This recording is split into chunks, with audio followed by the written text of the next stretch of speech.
Hi, Daniel. Today I built a spin art. It can turn around.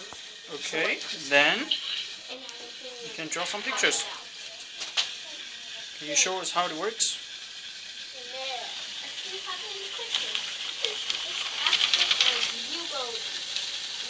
Can you explain how can you draw a circle without moving the pen? How did that happen? See, your hand doesn't move. Okay. How can you draw a circle with that? Because the paper spins, right? Alright. Do you like it? Whoa! And is there any kind of a challenge test that you did today? Any change you made to the structure? To make that bigger. Why do you want to make it bigger?